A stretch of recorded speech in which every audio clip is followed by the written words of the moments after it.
Hello to everybody, and thank you for joining me this morning. For me, I'm not sure what it is for everybody else out there, but I'm happy to be here and I'm happy to be doing this presentation. And I hope there'll be much interaction with this discussion after I've done the presentation. So please buckle up for this conversation and be interactive, engaging, and as many questions as you have, please throw them at me. And yeah, so I look forward to that.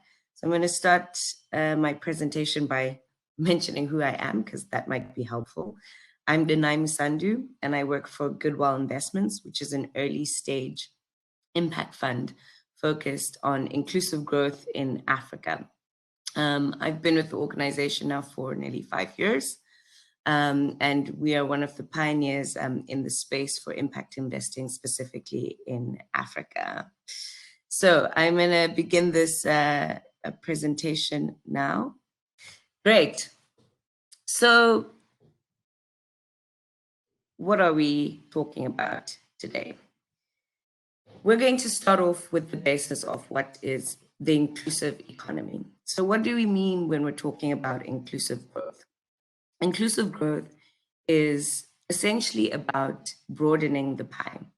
It's about creating value for citizens and businesses that all need to share in this value and retain it within their communities so that everyone can have a piece of it.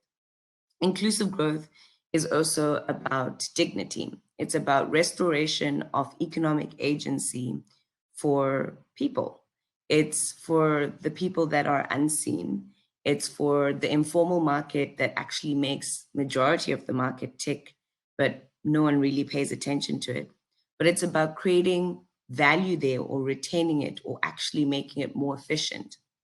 And so I'm starting off with the picture of this boy, this young boy who is actually in a market in Lagos, Nigeria, and he has his hand to his face, signaling a phone call, because he knows he is the future that we look to invest into. He's the future of what we call this inclusive economy. And what's striking about this picture is he is about the technological advancement that will happen in the continent. He is the consumer and the person that we wish to include, but will also be very critical to the story because he will know how to use a telephone. He will have access to digital goods and services. And more importantly, he's a part of the community and aspires to add value to that community. So I start off this story and this journey with you about this Pan-African mission. And so why Africa? And why is that a very interesting market? And why is it a market that everyone should be paying attention to? Well, quite simply, the African growth story is one that is real and is happening. The next billion market will be in Africa. It is projected that there'll be over 11 billion people in 2100 in Africa.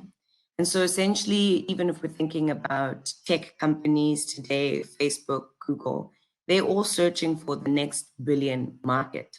So that means that we have this growing young population that is brewing, that will become the next consumer base for the world, and actually a big driver for this economic force in the world.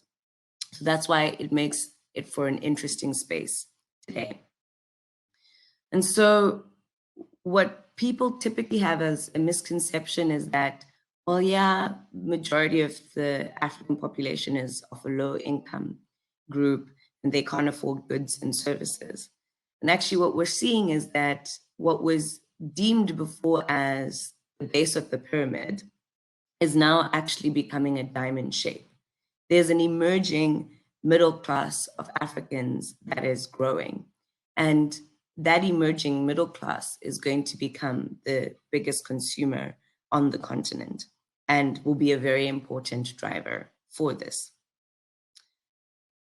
What we also realize is that when we talk about inclusive sectors and inclusive growth, we have to look at businesses that are providing goods and services that really speak to the essence of people's expenditure. And so what we find is that most expenditure for low middle income groups is based on food, energy, housing, transportation.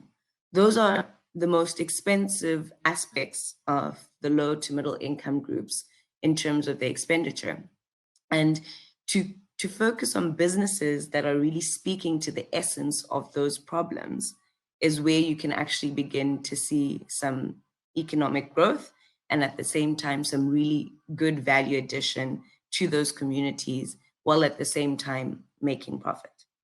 So the goal ultimately is that you want to invest in businesses that are economically sound, are profitable, but at the same time have a dual mission to also provide impact. And so if we even look at it and the potential that's currently there in Africa, about, 76%, according to this indicator here, of people don't actually have access to a formal bank account. And in comparison to the rest of the world, that's quite a substantial bit of people that don't have access to a bank account. There are over 1.5 million SMEs in sub-Saharan Africa, and those SMEs don't even have access to financial services to grow their businesses, or even have access to credit, the same way that you do in more developed nation states. And so what does this say to us? This basically says that there's this brewing market, there's this potential to really start to problem solve and to really start to provide services that will begin to include this already operating market, but really begin to present the efficiencies out of it. And so we come into the how. How can you start doing early stage investing on a continent such as Africa that has 54 nation states, different dynamics, different cultures, different everything, actually? How do you begin to start doing such investments? And so in this section, I'll talk about one thing called intuitive and counterintuitive selection. That will become a little bit clearer as I go on. And so if we look at this framework here that we use at our own organization, the way a person has to look at this is that there are 3 levels in which you begin looking at the investment case. The first level, which is A, is from the investment manager level. And that's from the fund level, that's from the partners level, and essentially it's the investment firm. The second level in which the investment firm has ability to affect change is also at the portfolio level. So those are the businesses that you invest in. Those are the businesses that are out there creating these goods and services. And then there's the third level, which actually is the most important level, which is the client level. And the client level is really important because a happy client is a consistent consumer, is a consistent client, is a loyal client to you. And so from those 3 levels, you always have to do an assessment of am I achieving the impact that I want, while at the same time creating the positive effect that I need within the society or within the industry that I'm working at. And so within those 3 levels that I've just discussed, we have different stages of review. And so from the manager's perspective, you need to obviously start off with a shared mission, a shared vision with your partners. Do we have a dual approach? What is it that we want to affect change? How do we see our mandate? What do we think about our mandate? What are we specifically targeting? Is this about energy only? Are we only doing agri? Are we going to be sector diversified and so forth? So what is the vision? What is the mission? The second part is that at the manager's level, you should also be able to affect change in your industry. And affecting change in your industry is putting in place principles, guidelines that can be used industry-wide. So I think there was a session before with Orni, I'm sure she discussed that there are many things that are happening in the industry about impact measurement, and trying to standardize those things. For instance, there's the guidelines for responsible financial inclusion, for digital responsible inclusion, and that was spearheaded with a couple of investment firms, and that's around ensuring that there's responsible digital inclusion that is happening in the space, to ensure that clients are also protected and that investors are making responsible investments. And so you have that at the engagement level, engaging with the industry. And then you have the active involvement, which is sector initiatives, like I have just mentioned, and being involved in those sector initiatives. Then we go down to level B, which is the portfolio level. And you, as the investment firm, need to ensure that you screen and select investees that have the dual mission. And the dual mission is that you both have you both look to have profit and at the same time have social impact, and positive social impact, because you can have social impact that is also negative. And how do you also engage those? So it's up to you as the investment firm as well to ensure that you engage your portfolio companies to ensure that they have ESG management systems that are in place, to ensure that they have an impact action plan that allows them and enables them to achieve these goals. Because best and believe that early stage investing in Africa is really not as easy as it seems. And they might be long lists of checkboxes that you need to tick for ESG management, but they're just actually not applicable to a lot of those businesses and to the context that they are. So that engagement process to really ensure that this dual mission is being completed is actually a very important one, and typically quite a strenuous one as well. And then obviously from the investment firm, you have to have very active involvement, whether that being governance, sitting in the board, helping those businesses to have clear governance structures around them, building capacity for them, bringing on new investors, linking them to strategic partners globally or within the continent. Those are all active, involved bits that you as the investment manager need to be involved in. And then you go to the level, which I think is the most important level, which is the client level. And so you start with the screening in terms of looking at the geography, the environment, what kind of product mix would you need to ensure that you are safely and responsibly providing a service to this client that is affordable and accessible. You need to make sure that they don't fall prey to exclusion lists, like for instance in Kenya, where you've had a lot of issues that have been popping up of low income to middle income people that have been listed on exclusion lists for defaulting on loans of about less than a dollar. And so you need to ensure that there's a healthy system that's in place to screen for that geography and understand what is it that's a real need for the client level that you are trying to target and trying to make the impact for. And so you also have to engage with the sector and the community about understanding what are the client protection principles that are needed. What's the customer experience?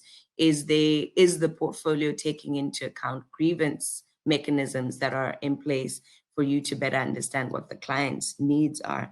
Are they programs that facilitate, for instance, for financial literacy? Because that's also important. So these are the things that you also have to consider on the client level when you're looking at doing these investments.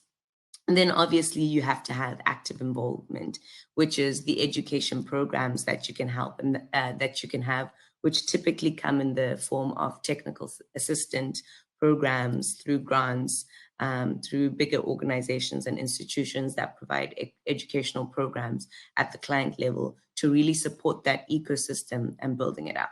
So what I've just described to you might seem quite technical and full of many technical jargons, but I'm going to get deeper into it and kind of try and unleash that for you to better understand it, maybe for your benefit today.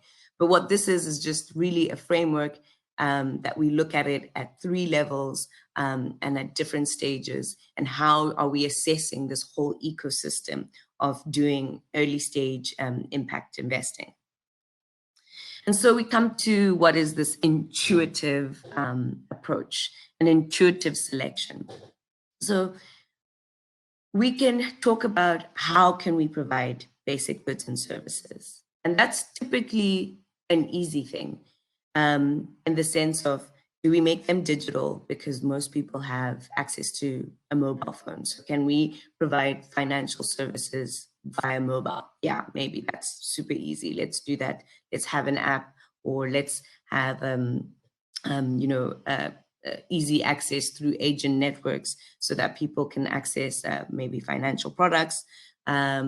Let's work with smallholder farmers by having programs with outgrower schemes. Maybe that's a how and a way of providing access to goods and services for people.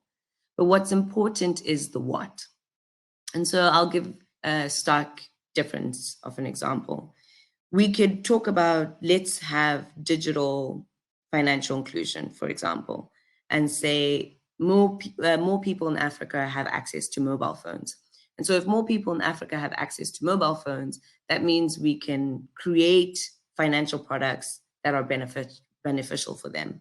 That could be saving products, that could be insurance, that could even be remittance products, as we've seen. But at the other end, we could also have credit products or loan shocks that become digital. And that's a what. What kind of product is that? And part of making these selections is also applying this intuitive assessment as well, which is, how are we providing these goods and services to mass populations? Are we doing it in a responsible way? And the other way is, what are these products actually? What is the hidden bit in these products that we might not see that actually have ramifications? So all in all, the intuitive bit of assessing is, are these going to be sustainable products that have long-term benefits for the ecosystem, in the sense that everyone can be a participant in this economy, and at the same time, there aren't negative ramifications to it? Are these businesses able to provide affordable goods and services to these people? And that's important because in many cases, what happens is that people in mass populations, because there isn't a diversity of product opportunities, you find that very expensive products and goods and services are only available for those people. And so you have to ask the question, is this affordable for people? Is it an affordable good and service? Is there a diverse product mix? And that's important because you need to understand, in the context of the continent in Africa, that you have to build diverse product mix because sectors don't exist in silos. You have to have sectorial convergence in Africa, in the sense that you can't just be investing in finance alone and agri alone and energy alone. Actually, where the magic happens is where you have product mix, where finance meets energy and finance meets agri. And so maybe let me explain that a little bit better. Finance meets agri. You can't only think about creating an agri solution for a smallholder farmer, in the sense, I want to help this farmer have access to the market. So I'm going to create a marketplace for them to be able to sell their goods and services. But what you have to think about is, well, actually, what is the other critical point that is important and strenuous to that smallholder farmer? And you'll find that that might be actually access to finance for them to get inputs for their produce, their products. And so what you begin to see is that you have to have a mixed bag of product services to be really able to build out the ecosystem around that client or that consumer to really begin to have effective change. So that's the kind of thinking that you have to have. Is there a good mix, product mix that really is beginning to serve the client at the end of the day?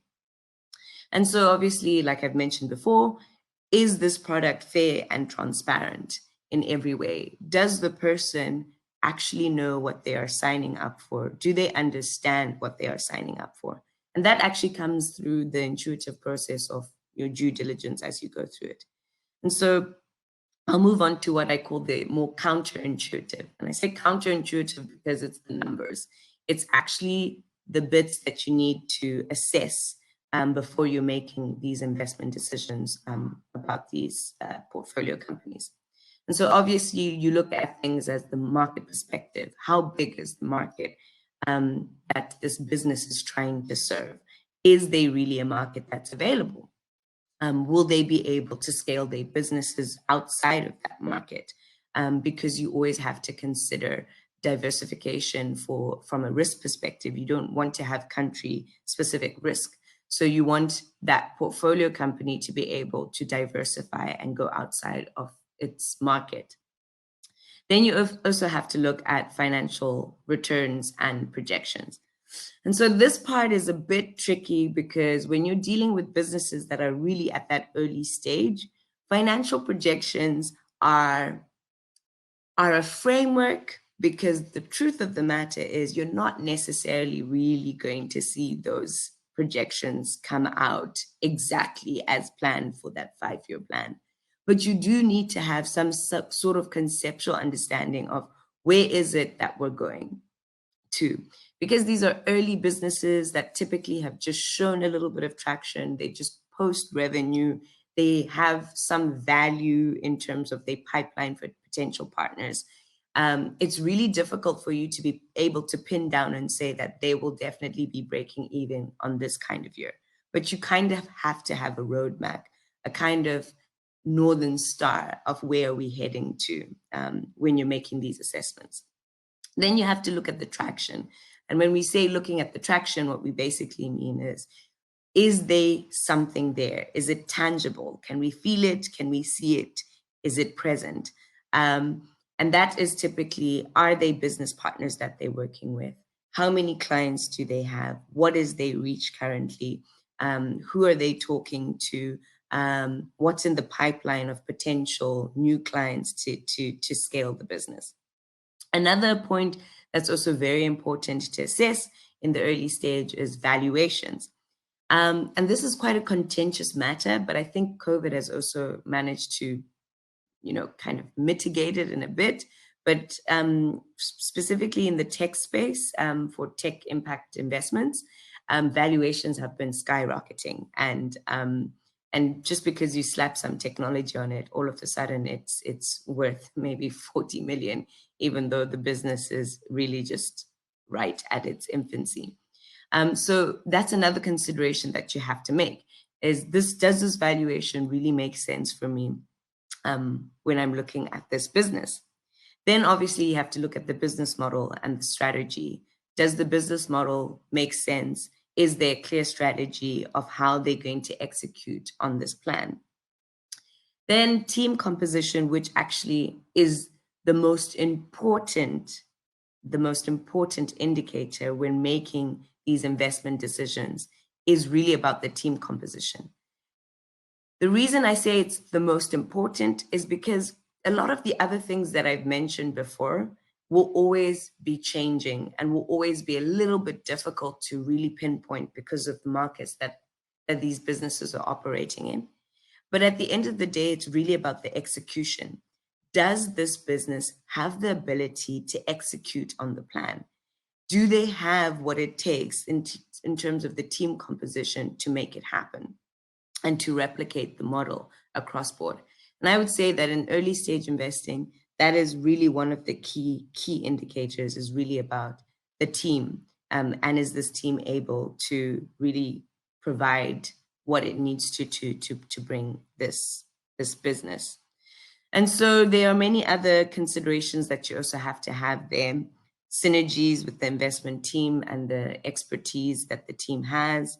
And you also have to look, obviously, at your current portfolio composition to see that your exposure is okay. Do you have too many businesses that are really at the early stage, or do you have a good mix of early stage with those that are in the maturing stage? Those are really important things to consider. Do you have a good diversification in terms of your portfolio, in terms of the sectors that they're in? Is there a good diversification in terms of the country exposure that they have?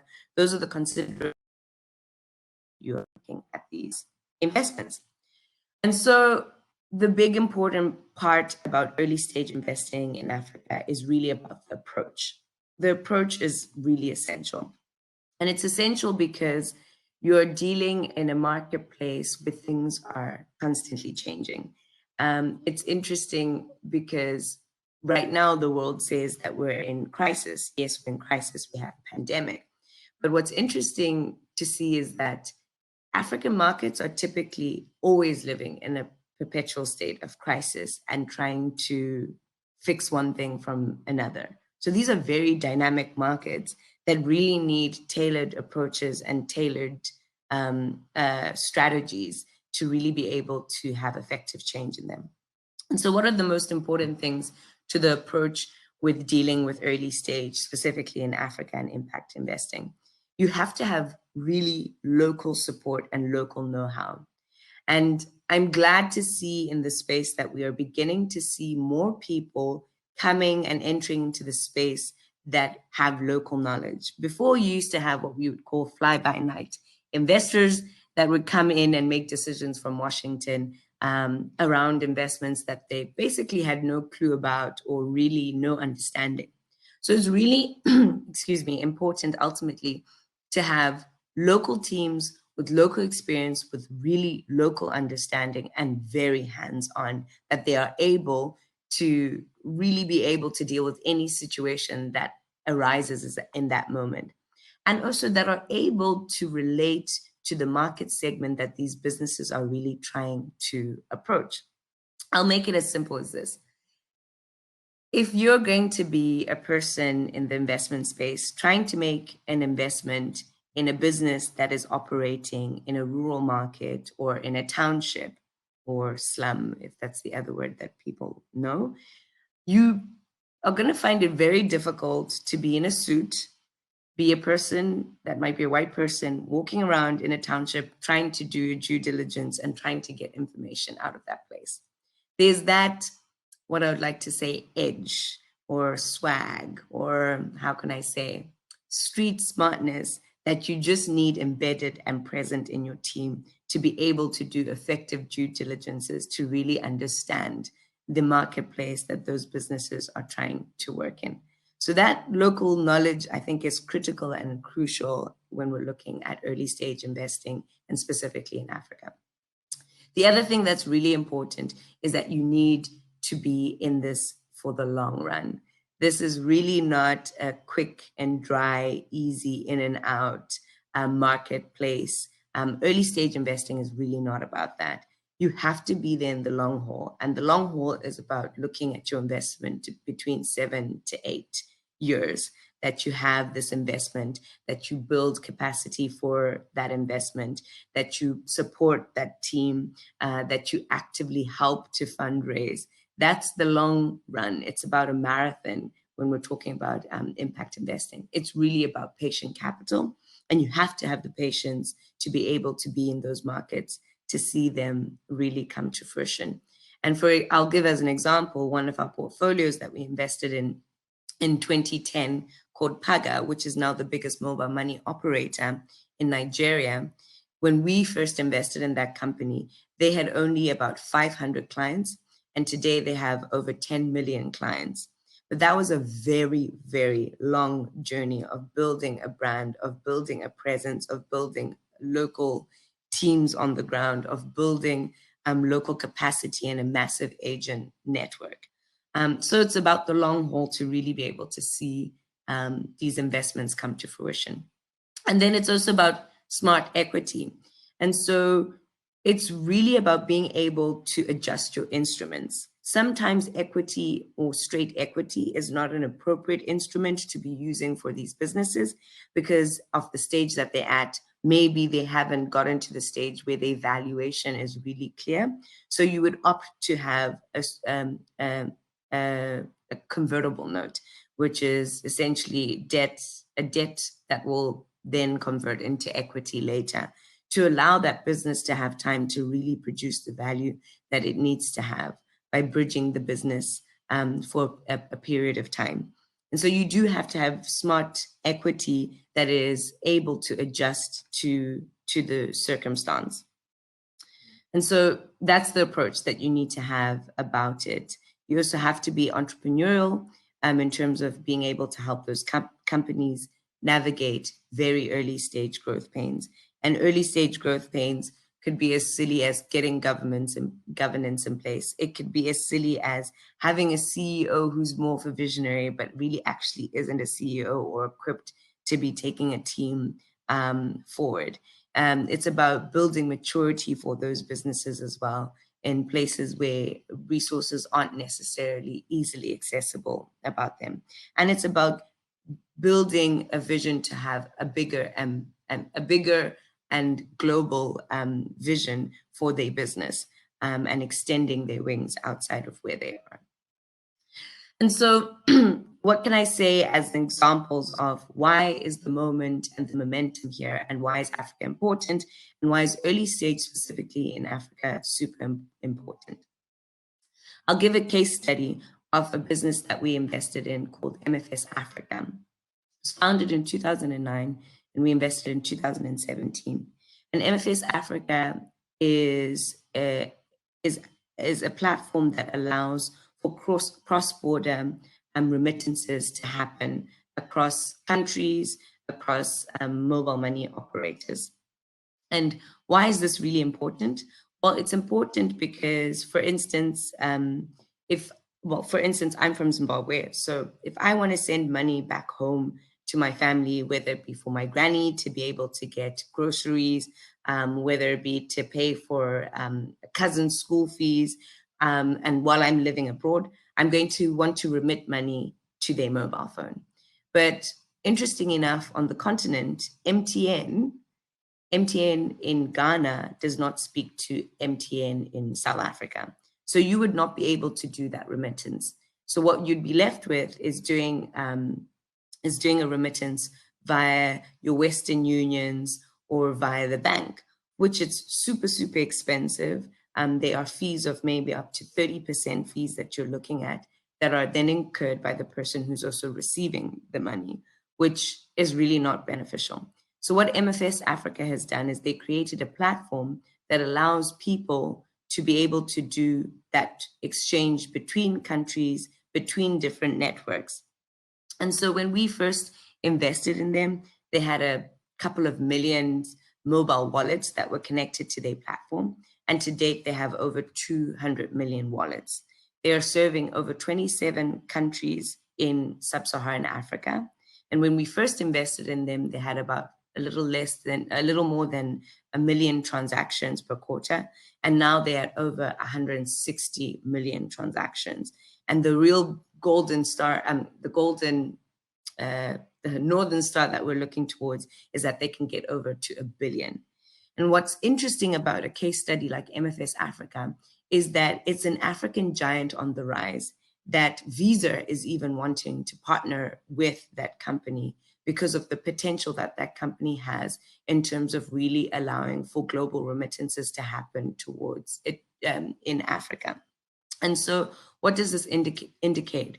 That we have these African businesses that have started from the early stage, that are on the rise, that are really leading in this space of technology, and at the same time that are really ensuring that they are these inclusive products that are in the market, that are of value and get global recognition or global validation from outside.